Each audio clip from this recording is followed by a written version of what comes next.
బద్వేల్ పట్టణంలోని Fatima English medium high స్కూల్లో 8, 9 మరియు 10వ తరగతి Ratnam English medium high school, Fatima English medium high school, Sujan English medium school విద్యార్థులకు అవగాహన సదస్సు నిర్వహించారు. ఈ కార్యక్రమానికి ముఖ్య అతిథులుగా ధనిక్ భారత్ విద్యా సంస్థల డైరెక్టర్ బాలలత, డైరెక్టర్ విక్రమ్ అజయ్ బాబు విద్యార్థులను ఉద్దేశించి మాట్లాడుతూ అభివృద్ధి చెందిన భారత నిర్మాణ లక్ష్యంతో విద్యను జాతీయ ప్రగతికి ప్రధాన శక్తిగా గుర్తిస్తూ ధనిక్ భారత విద్యా సంస్థలు కార్యకలాపాలను అధికారికంగా ప్రారంభించారు. ఆంధ్రప్రదేశ్, తెలంగాణ రాష్ట్రాల్లో ఇంటర్మీడియట్ విద్యను బలోపేతం చేయడమే తమ సంస్థ ప్రధాన ధ్యేయంగా ప్రకటించారు.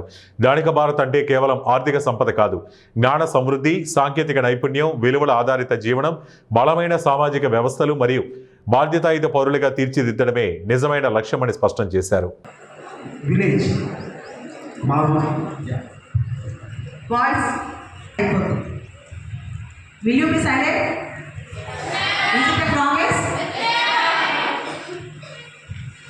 మాది ఇక్కడ ఒక విలేజ్ అన్నమాట.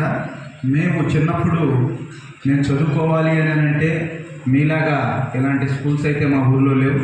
మా ఊళ్ళో 5th వరకే ఉంది స్కూలింగ్, అది కూడా ఎలిమెంటరీ స్కూల్. అక్కడ చదివి ఆ తర్వాత మేము హై స్కూల్కి వెళ్ళాలి అని అంటే మేము 7 కిలోమీటర్స్ ట్రావెల్ చేయాలి ఎవ్రీడే. అది గ్రావెల్ రోడ్ అనమాట. వర్షాలు పడితే ఆ రోడ్లో బస్సులు రావు, ఒక్క బస్సే వస్తుంది మా ఊరికి.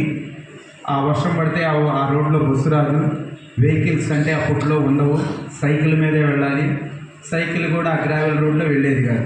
అలాంటి టైంలో కూడా నడుచుకుంటా వెళ్ళేవాళ్ళమే. ఆ విధంగా మా స్టడీస్ అన్నీ మేము కంప్లీట్ చేసుకున్న తర్వాత ఒక ఫార్మాస్యూటికల్ కంపెనీలో ఉద్యోగాలు ఇచ్చే విధంగా మిమ్మల్ని అందరినీ ట్రైన్ చేయాలని ఆయన కోరిక. ఉద్యోగాలు ఇచ్చే విధంగా మీరందరూ ట్రైన్ అవ్వాలని ఆయన కోరిక అనమాట. మీరు ఇక్కడ ఒకసారి చూస్తున్నారు కదా, సార్ పేరు అజయ్ విక్రమ్ గారు. చూస్తే సింపుల్గా ఉన్నారా, స్టైల్గా ఉన్నారా? ఎంతమంది అన్నారు స్టైల్ అని? ఎంతమంది సింపుల్ అంటారు? నేను అంటాను సింపుల్గా ఉన్నారు. ఎందుకు తెలుసా? ఆ సార్ లాయిడ్ గ్రూప్ ఆఫ్ కంపెనీస్కి one of the important director.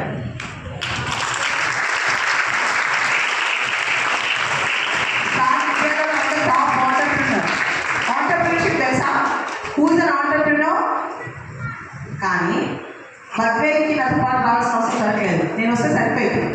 నేను నన్ను ఎక్స్పోర్ట్ చేస్తాను, సార్ ఎక్స్పోర్ట్ చేయదు. కానీ సార్ కూడా మీకోసం